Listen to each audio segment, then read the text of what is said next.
Location: Kansas, USA, Saipan, Mariana Islands. Date: 1943, early 1944. Altitude: 30,000 feet. The silence of a Kansas night in 1943 was often shattered, not by enemy action, but by the roar of American industry giving birth to a monster. This was the genesis of a weapon so ambitious, so riddled with complexity, that its own creators initially feared it. This was the Boeing B-29 Superfortress. It was christened the Superfortress. But for the men who wrestled it off the ground and the engineers who frantically tried to debug it, it felt like anything but. Born of a staggering $3 billion program, more than the cost of the Manhattan Project itself, the B-29 was a technological leap into the impossible. It boasted a pressurized cabin, allowing crews to operate in comfort at heights where the German Me-109 was gasping for air. It featured the first computerized central fire control system, an electronic brain that coordinated 5 remote turrets, enabling a single gunner to fire any 2 of them. Its range was immense, a strategic necessity to strike at the Japanese home islands from distant bases. But revolutionary technology is often a brittle shield. Early production models were plagued by a litany of fatal flaws. The engines, the powerful Wright R3350 duplex Cyclone 18-cylinder beasts, were prone to catastrophic fires. They overheated violently, often melting their own magnesium crankcases. Pilot after pilot described the B-29 as an over-engineered nightmare. General Arnold himself, the architect of the air war, called the program a bottomless pit. The initial strategy, to fly the B-29 from bases in China over the formidable Himalayas, the hump, proved logistically suicidal, hemorrhaging fuel and supplies. The irony, the profound historical contradiction we must confront, is this. The machine designed to deliver precision at high altitude ultimately failed at its primary mission, only to succeed in a radical, devastating transformation into an instrument of terror at low altitude. In Japan, they observed the new American giant with a mixture of apprehension and misplaced confidence. Their Mitsubishi A6M0, the iconic symbol of their early air dominance, could barely scratch the B-29 at its operational ceiling of 30,000 feet. The Japanese strategy was based on defense against traditional high-altitude daylight bombing, believing their cities, constructed largely of wood and paper, were safer from scattered conventional ordnance than from concentrated high explosive. They believed the immense industrial effort required to build and deploy the superfortress meant the Americans were committed to a Western, high-precision air war. What they did not know was that the high-altitude dream was dying, and a far more terrifying reality was about to take its place. The transfer of B-29 operations to the newly captured Mariana Islands, specifically Saipan and Tinian, was the first ominous step. Now, with a straight shot at the heart of the Japanese Empire, the raids began. But the initial results were dismal. Precision daylight raids from 30,000 feet were crippled by the infamous jet stream, a phenomenon unknown to American meteorologists at the time, which scattered bombs wildly and pushed 150-mile-per-hour headwinds against the bombers. Mechanical failures continued to ravage the fleet. One engineer, recalling the early reports, stated, "We designed this plane to be a surgical scalpel, but every time it flew, it felt more like a sledgehammer trying to crack an egg from a mile away. The wind, the altitude, the technical failure rate, it was humiliating." The high-altitude strategy was burning through resources and lives for negligible effect. The superfortress was proving to be too complex, too delicate for the mission.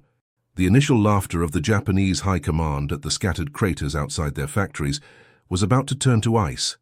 They were focused on the skies above, but the real danger was about to be unleashed just above the rooftops.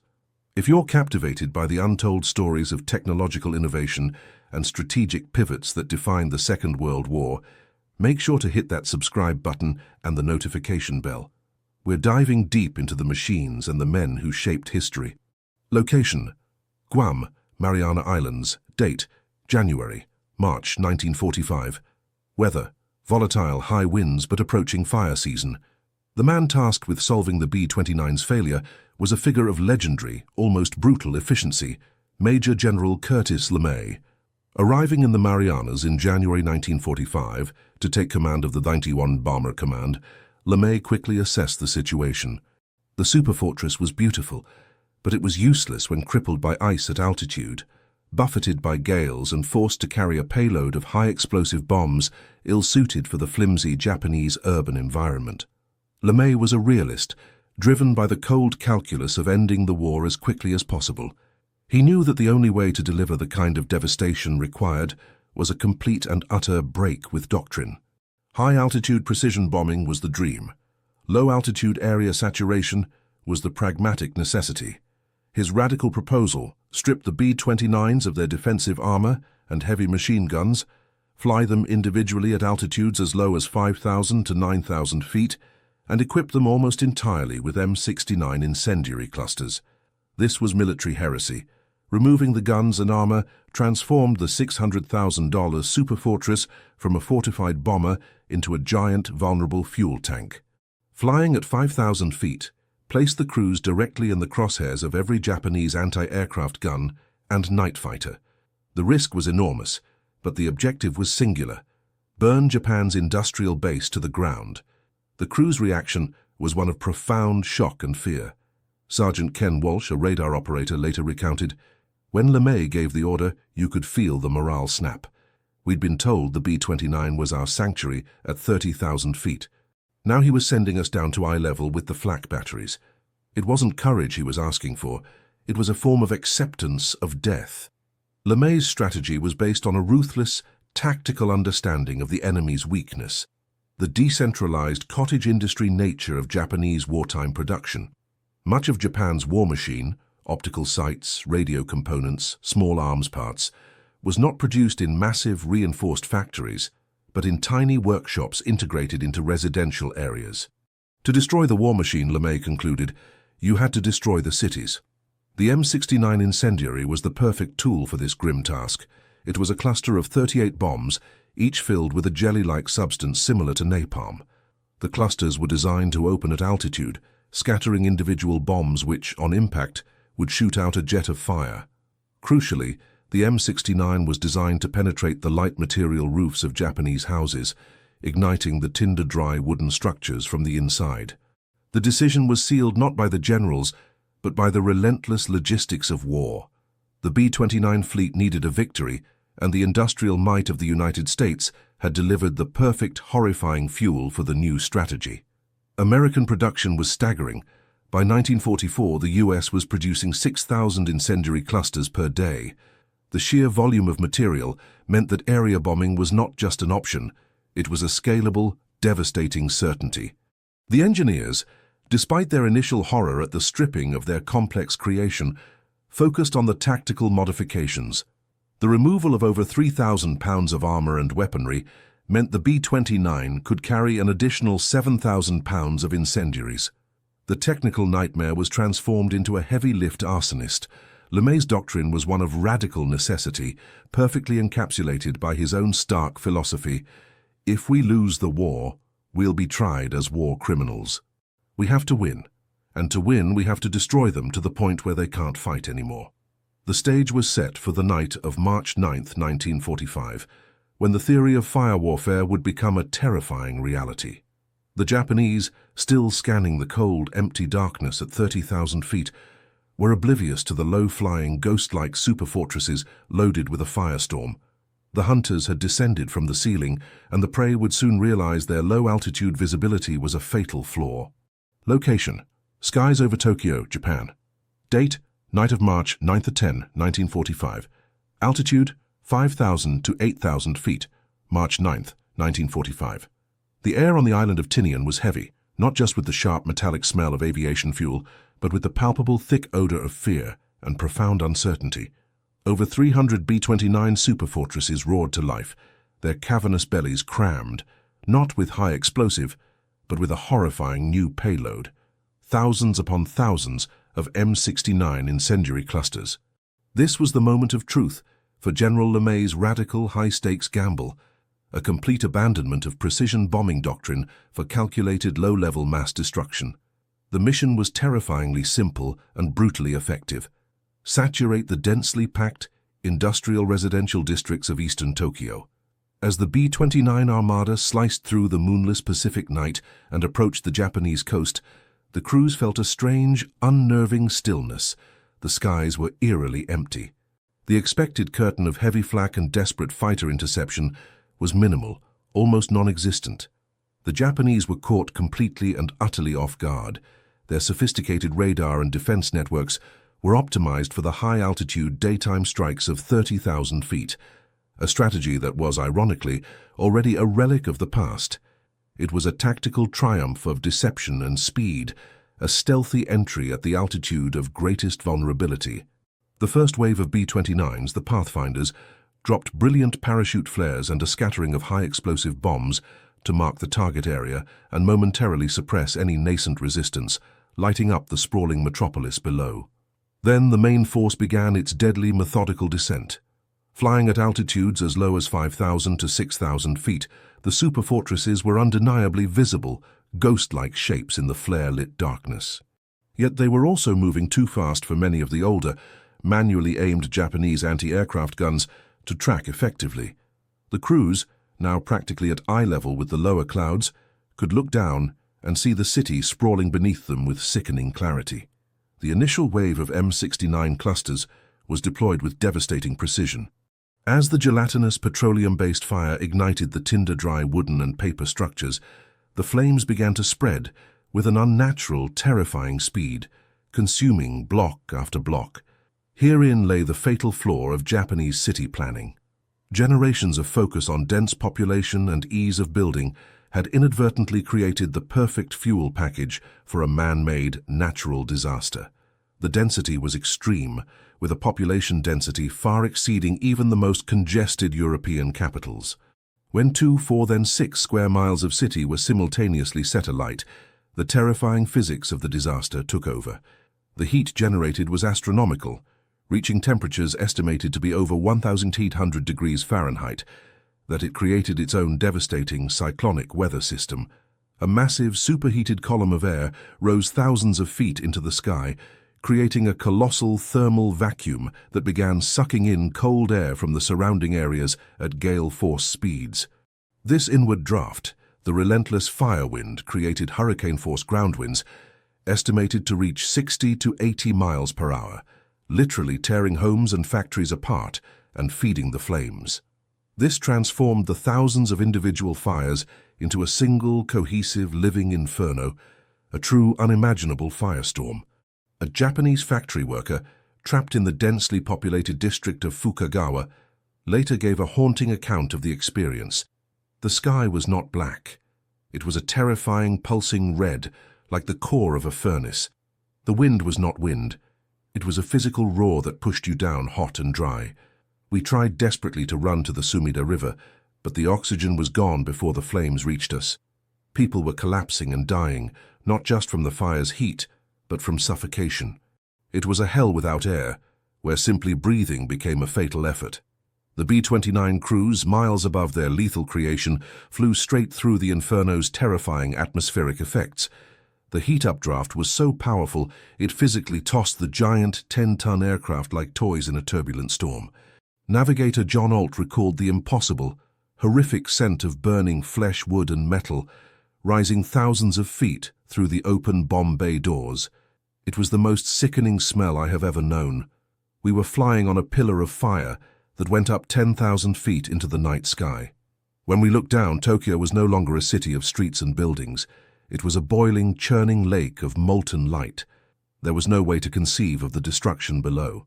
The terror was absolute and immediate. The bombing run lasted barely 3 hours, a concentrated act of destruction unparalleled in history, but the fire burned for days. The devastation was beyond immediate comprehension. Over 16 square miles of the city were utterly obliterated, a greater area than any single Allied raid had yet accomplished. The official Japanese estimate was over 100,000 people killed, a colossal number that exceeded the immediate casualties of the later atomic bombing of Nagasaki, and over 1 million left instantly homeless. The Tokyo raid was, in terms of the immediate loss of life, the single most destructive air raid in the history of human warfare. For the stunned Japanese High Command, the night of March 9th represented a profound, terrifying shift in the war's strategic reality. The defense strategy that had relied on high altitude and conventional ordnance was rendered instantly violently obsolete. Their best night fighters, the formidable Nakajima J1NN1 Gecko, Allied codename Irving, were rendered useless against the low-level, fast-moving giants flying beneath their effective engagement envelope. They had prepared for a drawn-out siege. They received a devastating, inescapable conflagration. The superfortress, once a joke of complexity, was now a specter of industrial horror, demonstrating the devastating, uncompromising efficiency of American industrial scale and the ruthless genius of General LeMay. Location: war rooms in Tokyo and Washington, D.C. industrial centers of Japan. Date: March-July 1945. Mindset: desperation versus relentless calculation. The Tokyo firestorm was not an isolated event. It was the chilling blueprint for a relentless, systematic campaign of annihilation. General LeMay and the Disjointed Bomber Command immediately set about replicating the devastation across Japan's major cities. Nagoya, Osaka, Kobe, the names scrolled across the target lists, each one destined for a similar fate. The subsequent raids, refined by experience and fueled by unwavering industrial capacity, became models of efficiency. The statistics of this industrial onslaught are staggering and paint a clear picture of the scale of the American commitment. Between March and August 1945, the B-29s dropped over 100,000 tons of ordnance, the vast majority of which were the horrific M69 incendiary clusters. The U.S. industrial machine, once struggling to build the B-29, was now flooding the Pacific with them. By mid-1945, the production rate of the superfortress had stabilized, churning out aircraft at a rate that the Japanese economy, already strained, could never match. The superfortress itself, stripped down, tactically optimized, and operating at low-altitude efficiency, was finally performing as a devastatingly effective weapon system. In the face of this deluge, the Japanese response was a study in desperation and profound futility. They rushed to reinforce defenses, deploying additional flak batteries and scrambling every available fighter. But the strategic damage was already done. The industrial centers were crippled. The very nature of Japan's war economy, the decentralized production system, once thought to be resilient, became the perfect multiplier for the firebombing. The true brilliance of LeMay's pivot was recognizing that the heart of Japan's manufacturing lay not in concrete bunkers, but within the residential districts, making the population and the industry inseparable targets. The narrative of a Japanese engineer, Mr. Kaito, working on aircraft components in Osaka, illustrates the futility with painful clarity. My family's workshop made magneto coils, a vital piece for the Zero. When the raid came, the concrete factory was untouched, but our home, where the coils were assembled by hand by my wife and daughter, was gone. No major factory could run without the tiny precision parts, and the tiny parts were made in the homes we could not protect. The war was no longer fought on an island's beachhead, but in the streets where our children played and our work was done. There was no defense against the scale of that fire. This campaign resulted in an unprecedented, immediate collapse of industrial output. The numbers are a stark military epitaph. By July 1945, the production of aircraft was slashed by a shocking 75% from its peak. The output of electronics, tools, and optics, vital for the military, suffered similar paralyzing drops. Crucially, Japan's oil refining capacity was reduced to virtually zero, starving their remaining naval and air assets of essential fuel. The total collapse of Japan's war economy was a direct, calculated consequence of the B-29's fire campaign, a technological victory of industrial scale over material resilience. The irony of the technological shift was complete and tragic. The Japanese defenses were prepared for the theoretical surgical strike of high-altitude precision bombing. They were unable to cope with the low-level, high-volume industrial deluge. Their best fighter aircraft, the superb Kawanishi N1K1J Shiden Kai, known to the Allies as the George, was a formidable opponent, but its deployment was too little, too late. The logistical network required to sustain a large-scale defense, fuel, parts, trained pilots, had literally been consumed by fire. The American decision to prioritize range and a massive incendiary payload over extreme altitude proved to be the correct, though morally complex pivot that dictated the war's final months. While the B-29s continued their grim nightly work, the Allied strategy evolved. The psychological effect of the raids became the dominant factor, moving beyond mere industrial destruction. The relentless, unimpeded obliteration of 67 major Japanese cities, with some urban areas seeing over 90% of their residential districts destroyed, shattered the population's faith in the military's ability to defend the home islands. Mass evacuations began, shifting the production base to rural areas, which only further hampered efficiency and supply lines. The narrative of national invincibility was irrevocably broken. In Washington, the reports of the destruction were met with a sense of grim satisfaction and strategic validation.